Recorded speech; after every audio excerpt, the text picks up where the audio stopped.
시편 57편 1에서 11절 말씀입니다. 57편. 하나님이여, 내게 은혜를 베푸소서. 내게 은혜를 베푸소서.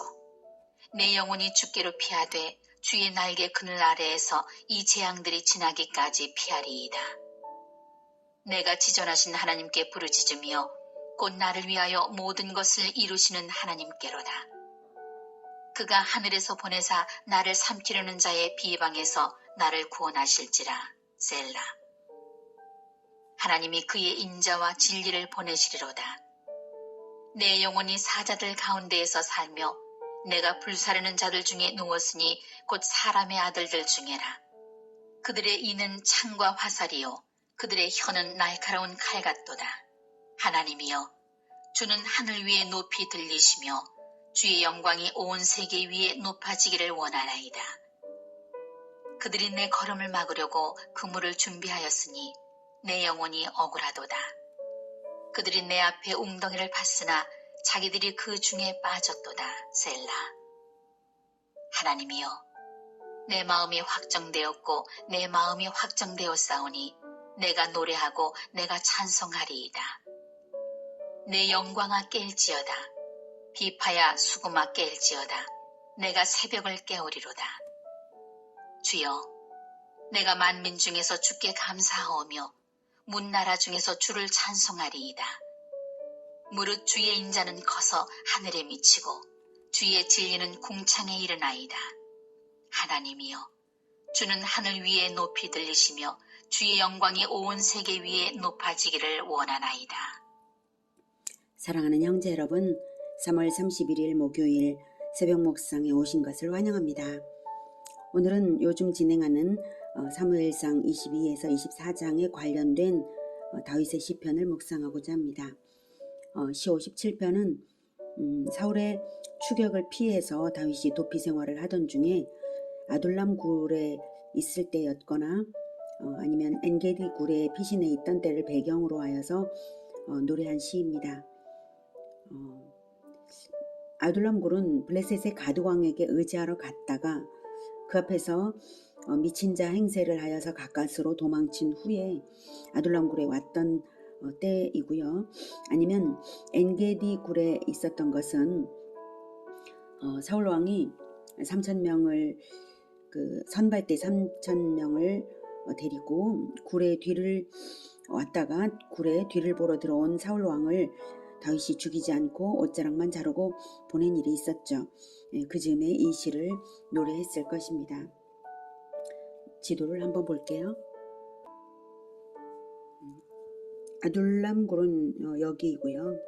여기 가드에 갔다가 여기로 왔을 때이고 그게 22장의 내용입니다. 그리고 여기에서 다시 또 이렇게 모압으로 피했다가 헤렛 수풀로 왔다가 그일랏 주민을 살리고 구원하고 다시 이렇게 피했죠. 10광야 그리고 마온 황무지 그 다음 엔게디 요새가 바로 이렇게 사해 옆에 깎아지른 절벽들이 많이 있는 굴들이 많이 있는 곳입니다.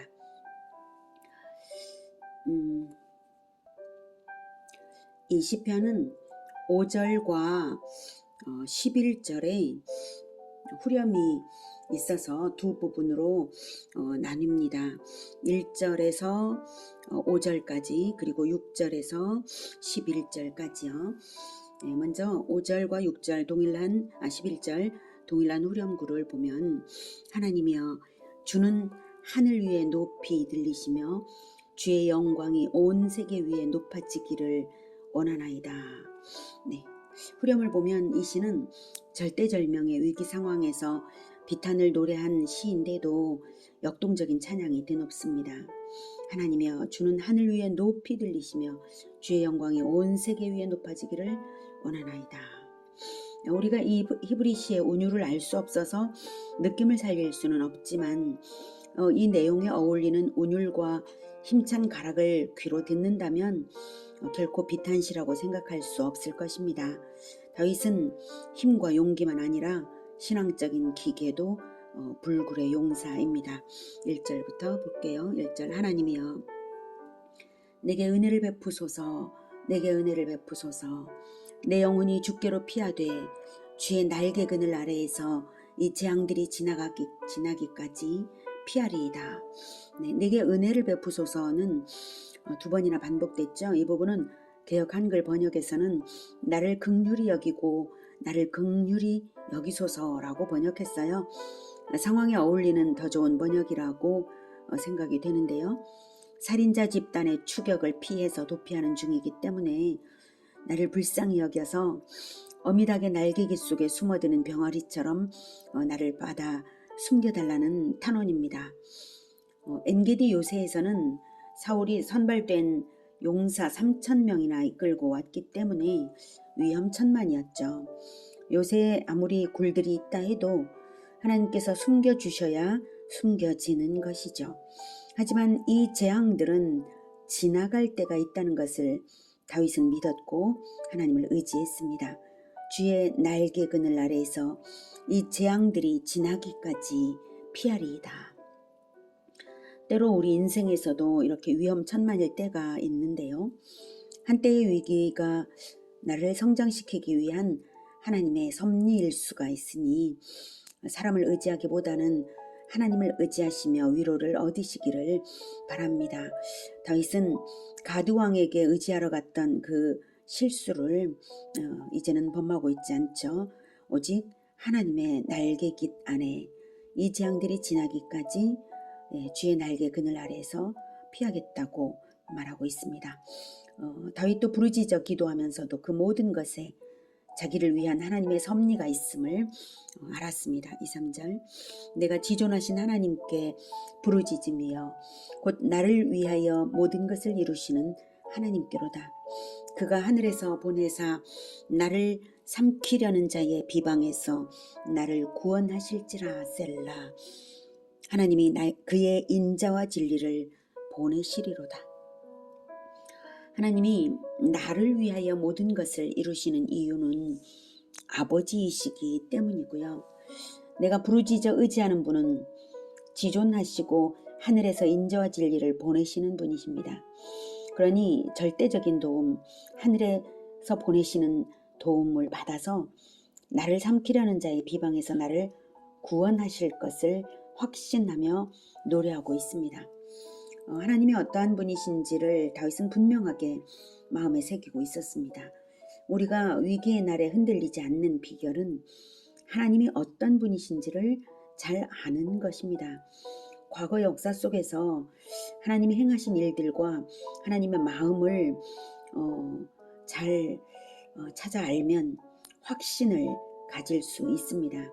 하나님은 인자와 진리가 충만하신 분이시므로 당신의 아들인 나를 위하여 인자와 진리를 베푸실 것을 믿고 노래하고 있는 것입니다.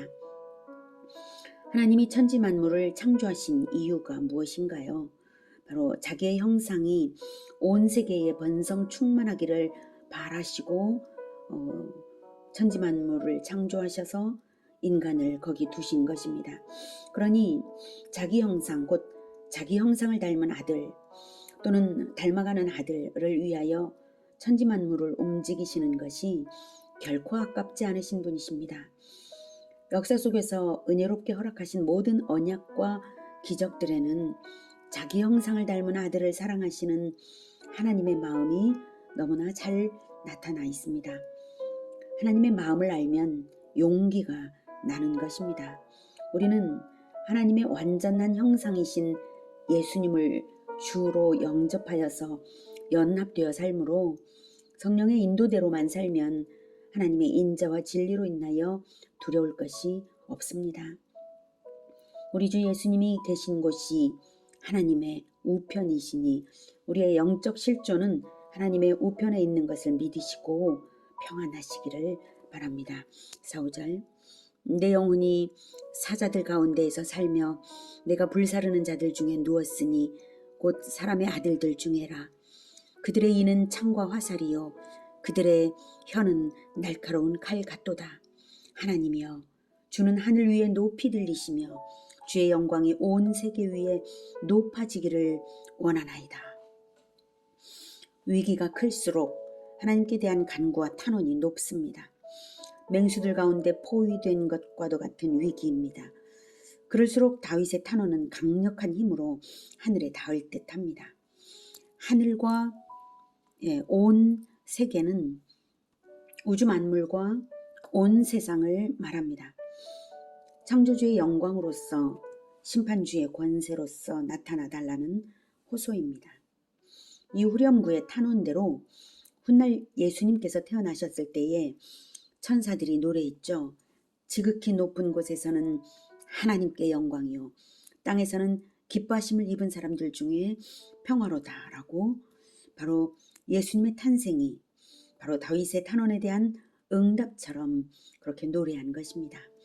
그리고 마침내 재림 때에 우리 주 예수님은 하늘 위에 높이 들리시며 주의 영광이 온 세계 위에 높아지실 것입니다. 다윗의 탄원 그대로 하나님께서 마침내 이루시는 것입니다. 성경의 모든 의인의 기도는 결코 의미 없이 사라지지를 않습니다. 이렇게 성경에 기록을 남겨두신 이유는 이대로 이루는 것을 보라는 뜻이죠. 6절 그들이 내 걸음을 막으려고 그물을 준비하였으니 내 영혼이 억울하도다. 그들이 내 앞에 웅덩이를 팠으나 자기들이 그 중에 빠졌도다. 셀라. 다윗을 잡으려고 날뛰는 사울 왕과 그 수하의 세력들의 간악함을 나타낸 것이고요. 그럴지라도 하나님께서 기도에 응답하시사 대적의 괴계가 오히려 자기들의 해악으로 돌아갈 것을 확신하며 대적들의 해악으로 돌아갈 것을 확신하며 노래하고 있습니다. 하나님께서 역사 속에서 역사하신 섭리를 보면 대적의 손으로 대적을 치시는 바로 그 방법을 자주 사용하십니다. 예수님의 십자가도 바로 그런 것입니다. 원수 마귀가 하나님의 아들 그리스도를 십자가에 죽였으나 그 죽음이야말로 죄인들을 대속하는 죽음이 되어서 원수 마귀의 머리를 상하게 하는 완전한 승리가 되었고 마귀는 머리가 상한 채 꼬리만 꿈틀거리는 존재로서 남은 역사를 한시적으로만 버티고 있는 중인 것입니다. 그러니 어떻습니까? 내 마음이 흔들릴 이유가 없지 않습니까? 7, 8절 하나님이여 내 마음이 확정되었고 내 마음이 확정되었사오니 내가 노래하고 내가 찬송하리이다. 내 영광아 깰지어다. 비파야 수구마 깰지어다. 내가 새벽을 깨우리로다. 주여 내가 만민 중에서 주께 감사하오며 문나라 중에서 주를 찬송하리이다. 하나님이 행하실 일을 알므로 일어날 일을 선취한 자로서의 담대함과 기쁨으로 오히려 노래하고 찬송하리라고 합니다. 8절 내 영광아 깰지어다. 비파야 수구마 깰지어다. 내가 새벽을 깨우리로다는 이 선언은 마치 죽은 소녀를 살리실 때에 소녀야 일어나라 달리다 꿈 하셨듯이 내 영광이 죽었다가 살아나는 듯합니다. 내 영광 예수님의 형상 말입니다. 그것을 되살려내는 선언입니다.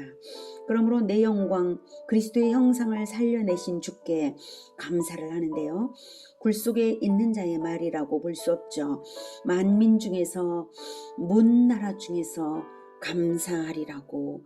지금은 어둠의 때이지만 마침내 밝은 날이 올 것이고 그 승리를 위한 실천을 내가 시작하노라고 새벽을 깨우리라고 합니다. 그래서 마침내 그리스도의 승리가 만민 중에서와 문나라 중에서 이루어질 것을 확신하며 원대한 하나님의 비전을 공유하며 찬송하고 있습니다.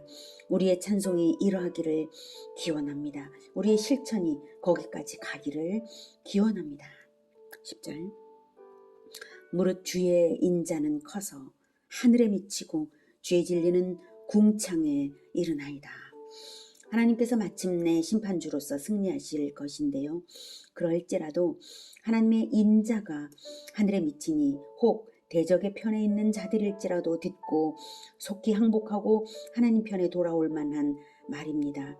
물론 주의 인자가 크기 때문에 나 또한 하나님께서 하나님의 구원 안에 있음을 확신하며 하는 노래이고요.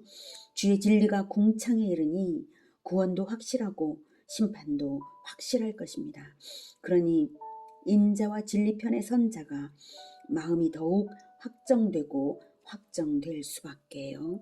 11절 하나님이여 주는 하늘 위에 높이 들리시며 주의 영광이 온 세계 위에 높아지기를 원하나이다. 아멘. 기도하겠습니다. 인자와 진리가 충만하신 하나님, 하나님의 인자가 하늘에 궁창에 높고 크므로, 그리고 그 진리가 너무나 분명하므로 하나님, 우리가 하나님 편에 확정된 마음으로 섰습니다. 마침내 하늘 위에 높이 들리시며 주의 영광이 온 세계에 높아지실 재림의 때를 기다리며 심판주로 오실 주님을 기다리며 주님 편에 확정된 마음으로 서서 새벽을 깨우는 그러한 자들로 일어나겠습니다. 주님, 이 어둠 세상에서도 주여 우리를 통하여서 세상에 진리의 빛을 밝혀주시고 영광을 나타내 주시옵소서. 예수님의 이름으로 기도드립니다. 아멘. 이어지는 시간은 개인 기도 시간입니다.